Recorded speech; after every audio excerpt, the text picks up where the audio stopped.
I got you, JB.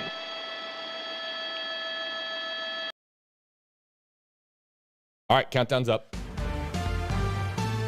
WFLA Now will begin momentarily.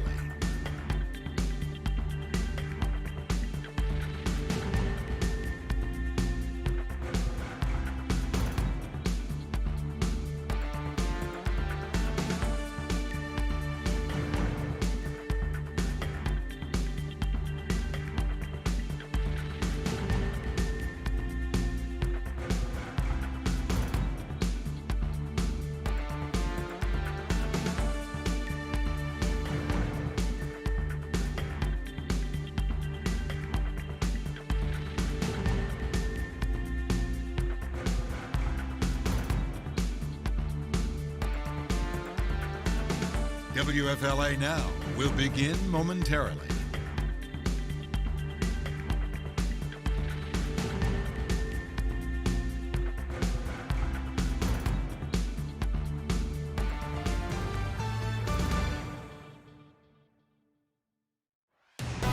Streaming live on WFLA Now, powered by 1-800-ASK-GARY.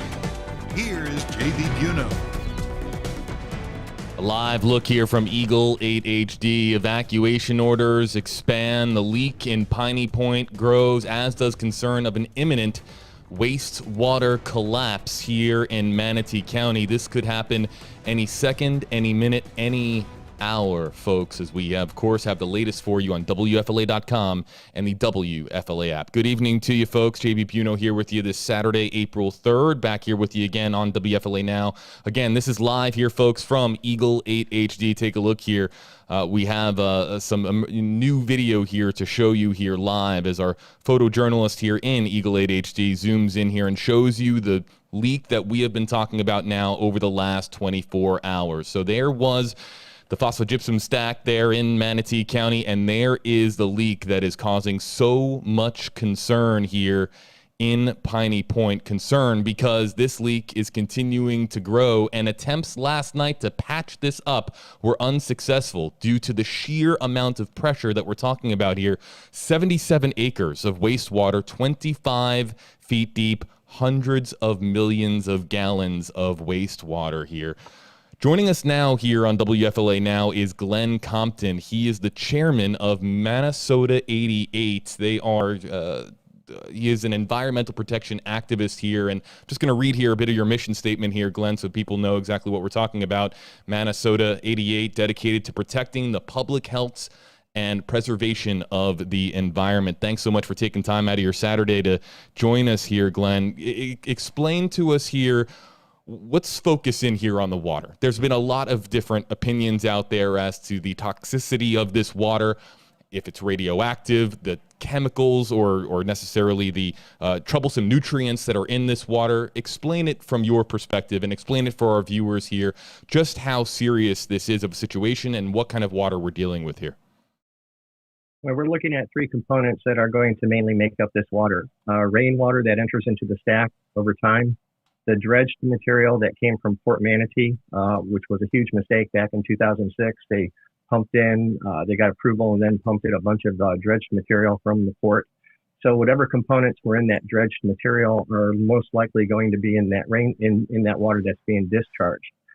Port Manatee is a highly industrial area, so you would expect to have a number of different chemicals that are toxic and lethal to the environment. That would be part of the components that are coming out of that water. It's also going through a phosphogypsum stack, and phosphogypsum stacks contain a number of different chemical components that should not be released into the environment like you're seeing happen right now. So until we start to see the results of the monitoring that is being done by DEP, the Department of Environmental Protection, and any third-party water quality samplers that are out there taking samples, we really don't have a full understanding of what's going into the bay at this point. What we do know is that it's not something that would ever have been permitted, and it's going to have an impact. And it remains to be seen how large that impact is going to be.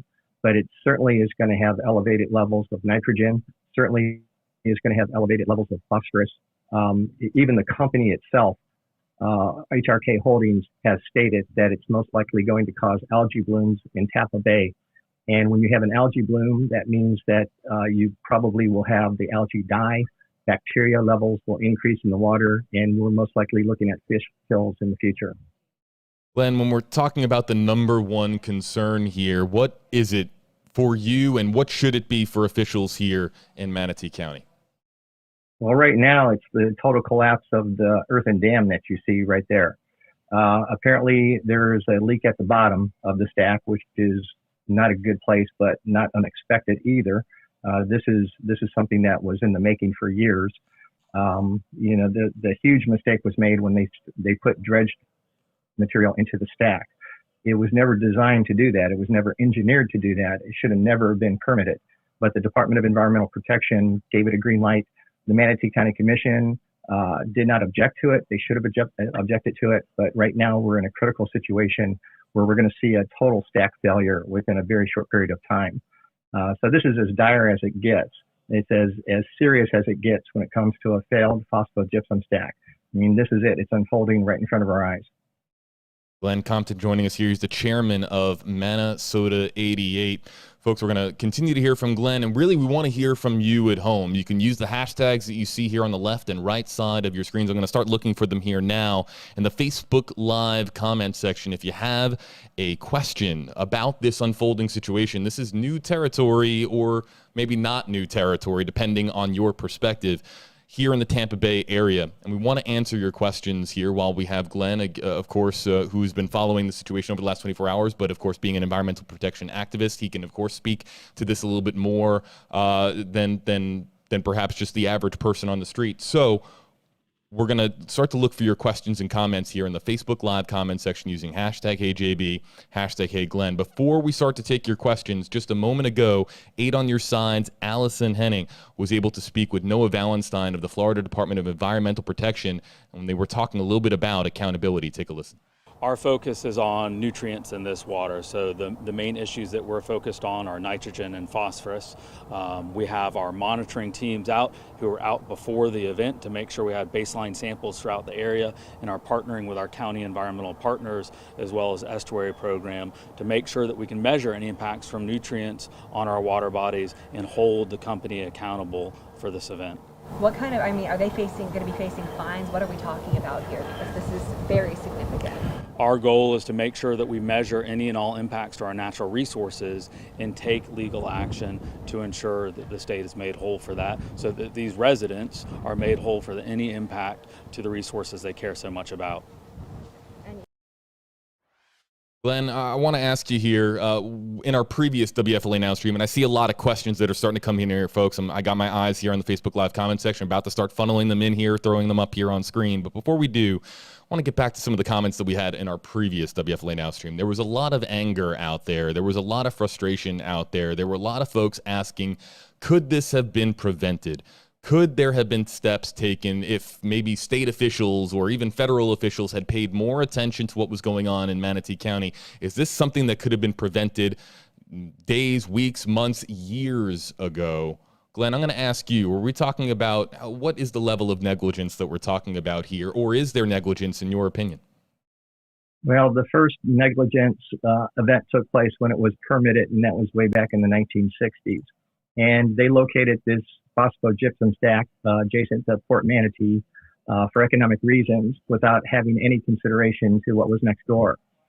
It's located in a very good environment as far as a marine environment. We have Tampa Bay, we have Bishop's Harbor, we have TRC Aquatic Preserve. None of that was a consideration when it was located where it was at.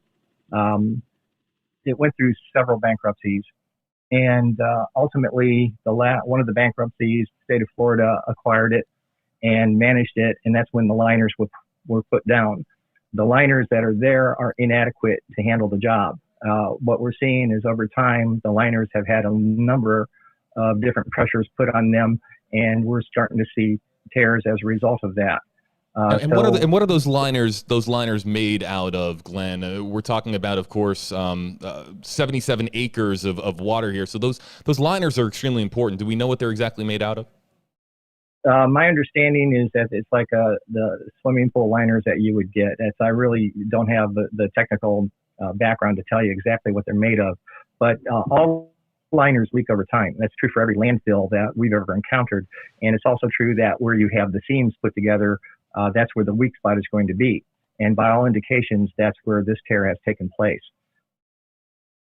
Again, evacuations continue here, folks, in Manatee County as Eagle 8 HD is there in the center of your screen. That is the breach that we're talking about here, and there is growing concern that as the leak continues to grow, it could become what has been described as a full breach. And that's going to bring us to the questions that we have coming in here in the Facebook Live comment section. And Glenn, if you can't answer all of these questions, these are a lot of wide-ranging questions that we're about to be throwing up here on screen. It's totally okay. We're going to, again, have various people talking tonight on WFLA News Channel 8, providing us with perspective here. So let's get to Jamie Rowland here. Hashtag HeyJB. Is the whole side going to collapse, or is the place where the breach going to give out? So we're getting now into really more of an engineering section here of the conversation, but there's concern here. When we're talking about a full breach, is the entire wall going to give?